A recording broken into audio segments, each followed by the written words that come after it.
बिस्मिल्लाहिर्रहमानिर्रहीम अस्सलाम वालेकुम। आज की वीडियो में खुशामदीद। आज की वीडियो में आपके लिए महकमा जंगलात में नई वैकेंसीज़, महकमा जंगलात में फॉरेस्ट गार्ड की वैकेंसीज़ अनाउंस की गई। तो वैकेंसीज़ पर तालीम क्या रिक्वायर्ड है, अप्लाई आपने कैसे करना है, कौन लोग अप्लाई कर सकते हैं, मुकम्मल डिटेल के लिए वीडियो आपने मुकम्मल देखनी है। तो सबसे पहले तो उम्र जो रिक्वायर्ड है इस वैकेंसी पर 18 से 25 साल तक की उम्र रिक्वायर्ड है। किसी भी मुस्तनद बोर्ड से आपने किसी भी बोर्ड से जो है वो इंटरमीडिएट साइंस में यानी FSC जो है वो एजुकेशन हासिल की हो। कद 5 फुट 6 इंच रिक्वायर्ड है। छाती जो है वो 32 से 34, कम से कम 15 मिनट में 3 किलोमीटर दौड़ आपको करना होगी फिज़िकल टेस्ट में। इसके अलावा एक और वैकेंसी है जिसमें पटवारी की वैकेंसी है BPS 9 की, 18 से 25 साल, इस पर भी उम्र रिक्वायर्ड है। तो किसी भी मुस्तनद इदारे से आपने मैट्रिक तालीम हासिल की हो और मुतल्लिका शोबे में डिग्री, तजुर्बा और लैंड रिकॉर्ड पटवार से ट्रेनिंग हासिल की हो। जिस्मानी तौर पर फिट कैंडिडेट्स अप्लाई कर सकते हैं। तो जो वैकेंसीज़ हैं वो हैं जी खैबर पख्तूनख्वा ज़िला DI खान और ज़िला टांग के इलाके जो DI खान फॉरेस्ट डिवीज़न के ज़ेर इंतज़ाम है उसमें ये वैकेंसीज़ अनाउंस की गई हैं। उन इलाकों से ताल्लुक़ रखने वाले कैंडिडेट्स अप्लाई कर सकते हैं। फॉरेस्ट गार्ड के लिए 70% जनरल मेरिट है। DI खान प्लस ज़िला टांग के कैंडिडेट्स के लिए वैकेंसीज़ हैं। 7 वैकेंसीज़ हैं टोटल। 5% कोटा अक़लियत के लिए है ज़िला DI खान ज़िला टांग से जिनका ताल्लुक़ है।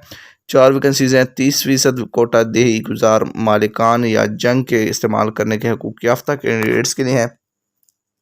तो DI Khan forest sub division tehsil DI Khan के लिए 1, टांग फॉरेस्ट सब डिवीज़न तहसील टांग के लिए 1, कराची फॉरेस्ट रेंज तहसील कराची के लिए 1, शेख बदीन फॉरेस्ट रेंज तहसील पनियाला के लिए 2 वैकेंसीज़ हैं। कुल तादाद जो है वो फॉरेस्ट गार्ड की 16 है। इसके बाद पटवारी की जो है वो 1 वैकेंसी है। तो पूरे DI खान से आप अप्लाई कर सकते हैं। डिस्ट्रिक्ट DI खान का अगर आपके पास डोमिसाइल है तो आप अप्लाई कर सकते हैं। मेरिट बेस्ड वैकेंसी है। तहसील दारजंदा और जंडोला के जो कैंडिडेट्स हैं उनका डोमिसाइल काबिल कबूल नहीं है। जो ज़िला टांग है और इसके अलावा तहसील DI खान वो ज़िला DI खान है, वहाँ के कैंडिडेट्स इन वैकेंसीज़ पर अप्लाई कर सकते हैं। तो तहसील वो डिस्ट्रिक्ट जो है वो यहाँ पर मेंशंस हैं।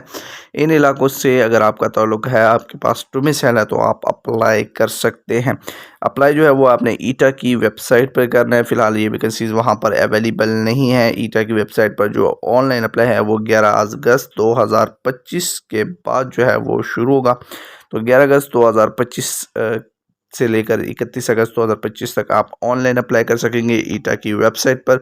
ईटा की वेबसाइट पर आप सबसे पहले अपनी प्रोफाइल बनाएंगे। इसके बाद फ़ीस जमा करवाने से पहले आपने जो नादरा की ई-सहूलत टोकन होगा एक आपको दिया जाएगा ईटा की जानिब से, वो वेरीफाई करवाना होगा। प्रिंट निकलवा कर आपने किसी फ्रेंचाइज जो है जो नादरा से अटैच है तो वहाँ से आपने फिंगरप्रिंट जो है वो आपने वेरीफाई करवाने होंगे।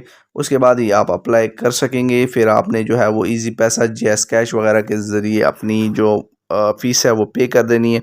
और तमाम जो एजुकेशनल डॉक्यूमेंट्स हैं वो प्रोफाइल में आपके कंप्लीट हो चुके होंगे तो आप ऑनलाइन अप्लाई कर सकेंगे। ऑनलाइन आपने अप्लाई कर देना है। किसी किस्म के डॉक्यूमेंट्स वगैरह भिजवाने की ज़रूरत नहीं है। तो और ईटा की जो रोल नंबर स्लिप्स वगैरह हैं वो आपको ईटा की ही वेबसाइट से मिलेंगी। जब आप ऑनलाइन अप्लाई करेंगे तो आपने अपने साथ जो दस्तावेज़ात है जिनमें आपकी एजुकेशनल है, तस्वीर हैं वगैरह है, वो आपने स्कैन शुदा कॉपीज़ जो हैं वो अपने पास रखनी है ताकि आपके मोबाइल में मौजूद हो, आपके कंप्यूटर में मौजूद हो। जब आप ऑनलाइन अप्लाई करें तो ये तमाम डॉक्यूमेंट्स आप वहाँ पर पेस्ट कर सकें, बाद में आप ढूंढते ना फिरें। रजिस्ट्रेशन है और इसके अलावा हिदायत वगैरह तो ये आपने गौर से पढ़ लेनी है अप्लाई से पहले। अप्लाई जो है वो आप ख़ुद भी घर बैठ के कर सकते हैं। इसके अलावा आप हमारे ज़रिए भी करवा सकते हैं। तो हमारे ज़रिए अप्लाई के लिए आप हमारे व्हाट्सएप नंबर पर रब्ता करेंगे। व्हाट्सएप नंबर आपको डिस्क्रिप्शन में मिल जाएगा। इसके अलावा इस जॉब से रिलेटेड लिंक्स जो हैं वो भी आपको डिस्क्रिप्शन में प्रोवाइड कर दिए जाएंगे। तो उम्मीद करता हूँ आज की वीडियो आपको पसंद आई होगी। मज़ीद जॉब्स अपडेट के लिए हमारे चैनल को सब्सक्राइब कर लीजिएगा। शुक्रिया।